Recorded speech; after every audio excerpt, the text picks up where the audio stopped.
Dear students, I have told you beforehand, this is the book Systematic Approach to Mathematical Economics 2, published by Poland Publisher. You may follow the book for a proper understanding of convex and concave, and many problems are there solved.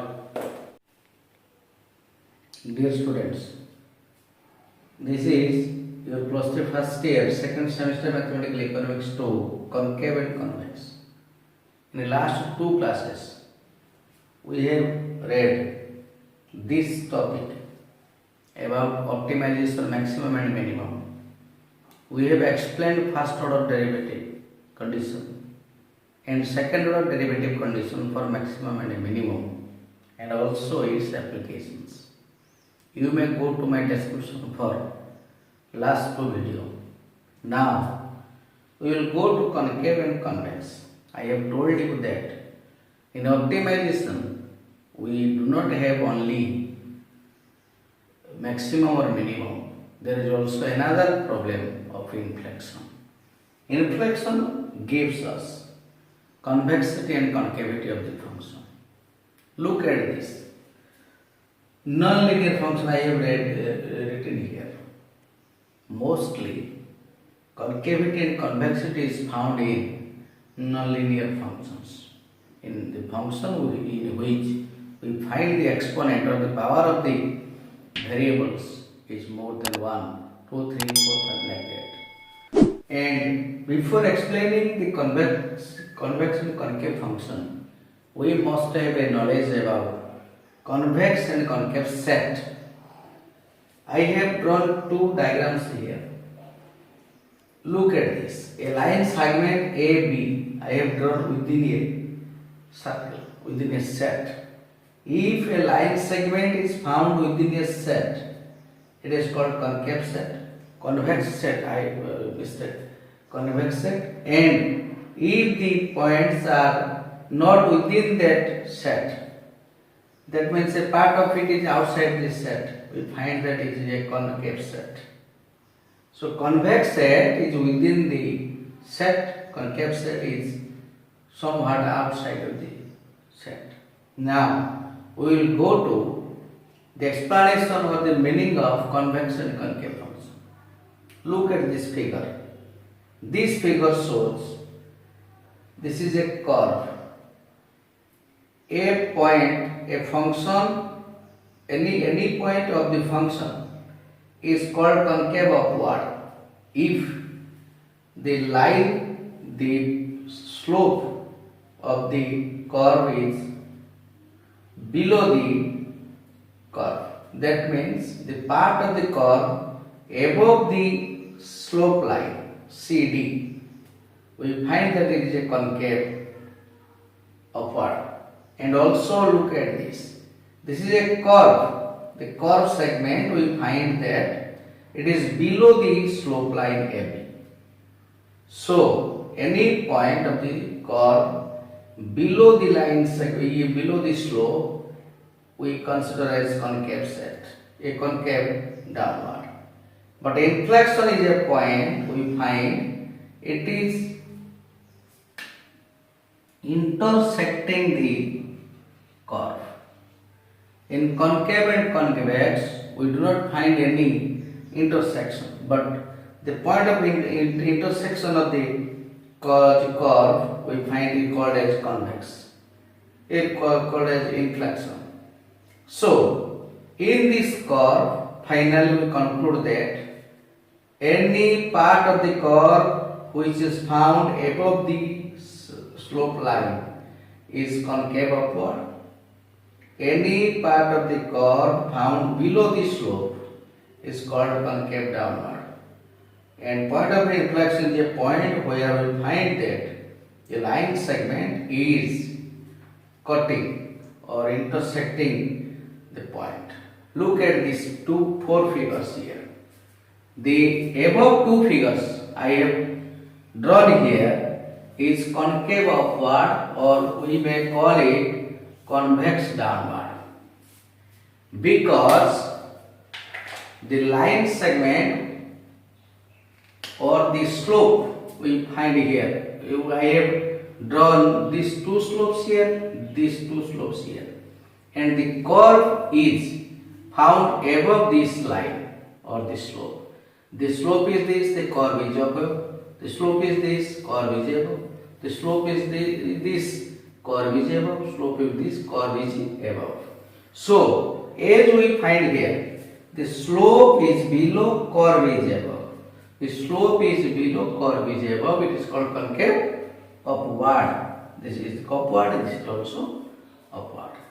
And in these two figures, we find that the slope are drawn and we found the curves are below the slope.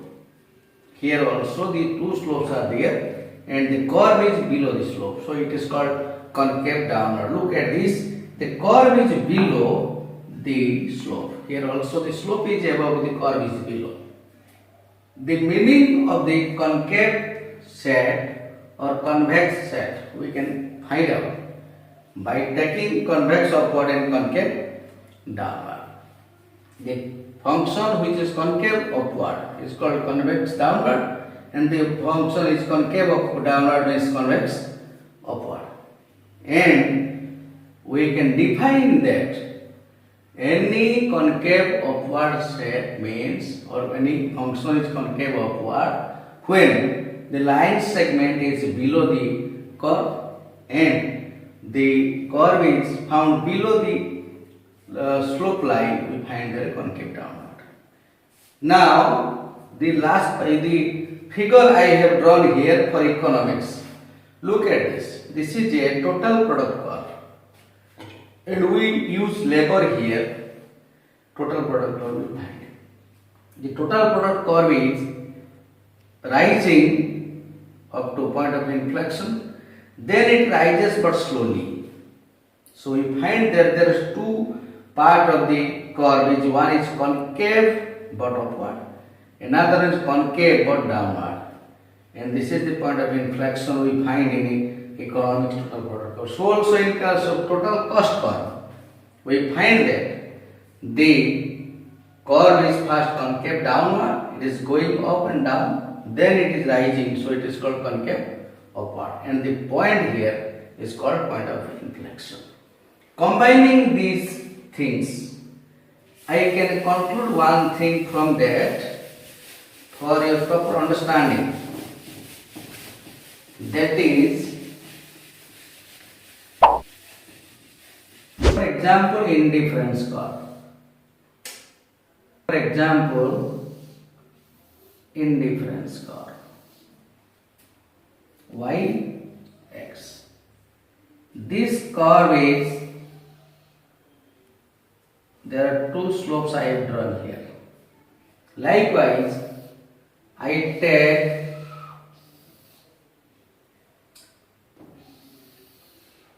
production possibility curve.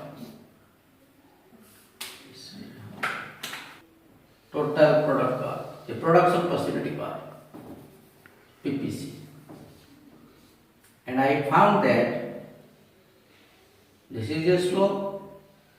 This is also a slope. First we find that the function is falling. So, dy by dx less than 0. The function is falling also. Dy by dx less than 0. The first order condition cannot give us convex concave. So, we go to for the second order derivative. Now, what we find in the second point? That it is falling but it is going on above. It is greater than 0. When this condition of mathematics we find, it is called convex downward, or we call concave upward. What happens here then?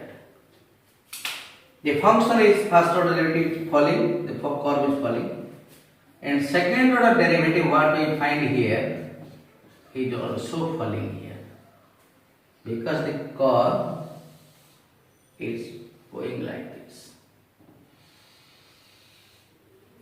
The second order condition is less than 0.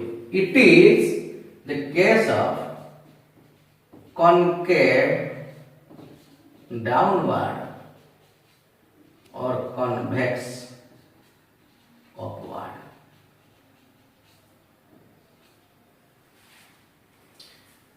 For better understanding, I will explain this again. The same thing I will tell you that the first order derivative where the function is, the curve is falling, so it is less than 0. Here the curve is falling less than 0.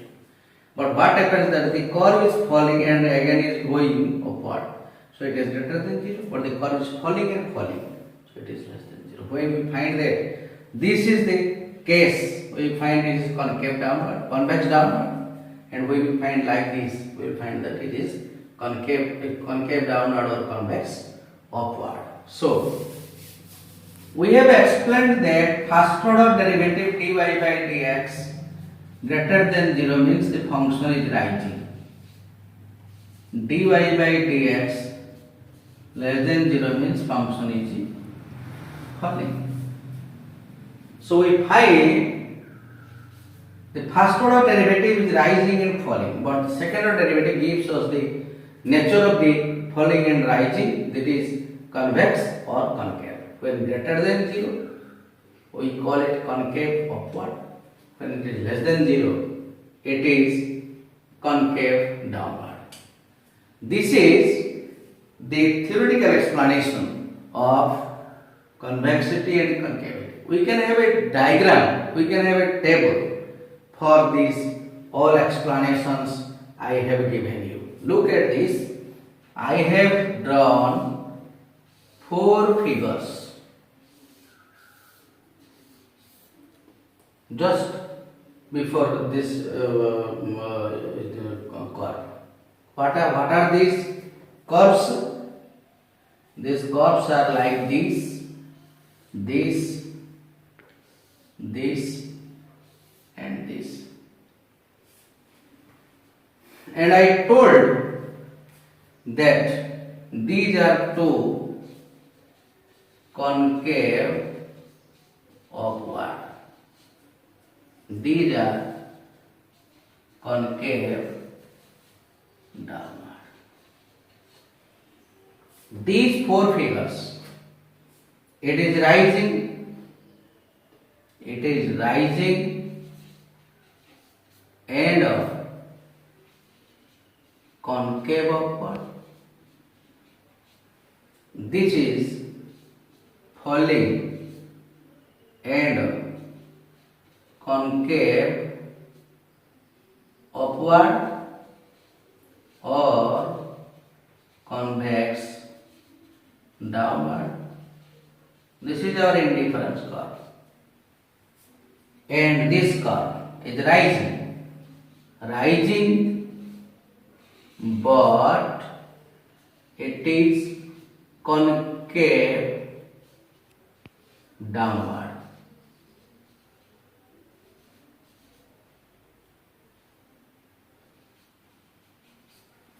This is falling but concave downward. So we find that the convex and concave function may be rising, may be falling. When it is rising, but slopes are below the curve. Slopes are below the curve. It gives us concave upward or convex downward and rising and falling. Likewise, when we find that the slopes are above the curve or curve is below the slope, the curve is below the slope. It is concave downward, and if the function is rising, the function is falling. Combining these all things, we can have a table for this. What we explained or discussed in the figures can be tabulated like this. The table shows y is a function of x, that means there is one independent variable and one dependent variable. y is a function of x. And first order derivative is greater than 0 means if the meaning of the first order derivative is upward sloping, greater than 0, less than 0 means downward sloping, greater than 0 means upward sloping, so then 0 is downward sloping. But the second order derivative, when it is greater than 0, first order is greater, second is greater, that means the function is upward sloping and concave up to up or convex down. First order is less than 0, second is greater than 0 means it is the function is falling, but it is concave up and convex down like this. Look at this. The first order derivative is falling, that means the difference curve is falling, and it is convex downward because second order derivative is greater than 0. Now, then the concave down, we find the first order derivative greater than 0 means it is rising, and second derivative is less than 0 means they convex, it is concave downward and convex upward like this, the figure. And when we find the first order derivative is less than 0, it is downward sloping.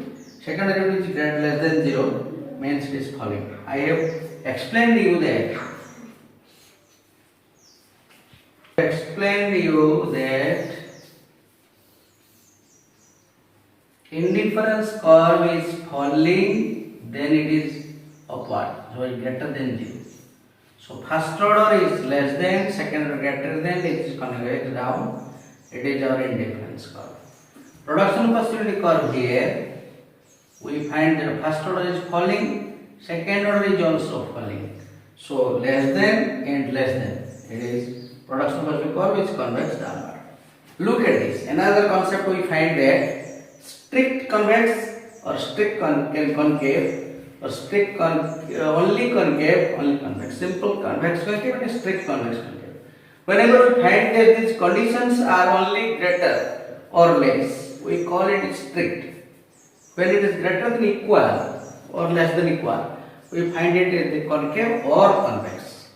That means the curve, the curve segment,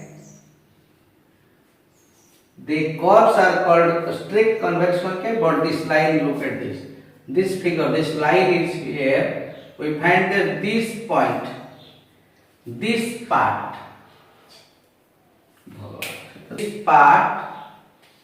the straight line part is concave, this straight line part is convex. But when it is a curve, we find it as strict convex, line segment convex, curve strict concave, line segment concave.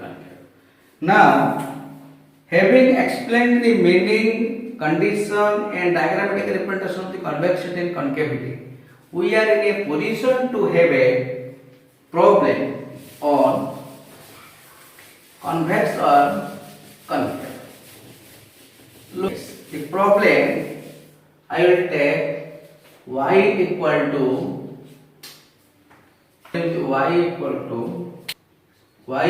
to a by x minus b minus c. So first order derivative we can find a into x minus b to the power minus 1 minus c. Now first order derivative dy by dx equal to a into minus 1 x minus b to the power minus 2 minus 0, or we find minus a by x minus b square. As it is minus, we find that the dy by dx is less than 0. First order derivative dy by dx less than 0 means what we find? The function is downward sloping. That means the function is falling. Now, second order derivative d square y by dx square, we find the first order derivative. Again, the derivative of the first order derivative, that means we find the derivative of this function equal to a into minus 1 into minus 2 x minus b to the power minus 3. What we find? Plus a by x minus b to the power 3. So we find that the function is greater than 0. When we find the second order derivative greater than 0, second derivative greater than 0 means it is concave up or convex down. So we find that it is concave upward or convex downward. So therefore the given function is a falling and convex downward. It follows our condition of indifference curve here. Likewise, we can have many problems to be solved for the convection and concavity, and we find whether the function is falling or rising from the first order derivative, whether it is convex or concave, upward or downward, we find it from the second order derivative. You can follow my book for all these things. I have told you beforehand. This is the book Simplified Approach to Mathematical Economics 2, published by Kalyani Publisher. You may follow this book for a proper understanding of convection and concavity. Many problems are there solved. So students, today I have completed your optimization involving one independent variable case and its application in economics, convexity concavity, and how can we find the condition of convexity concavity and its solution. Thanking you all. In a next class we will go to your second unit, that means optimization involving more than one independent variable case. What will happen is there we will see. Thank you all. Watch my video and give subscription so that you will get the notification for the next video when I will upload it in the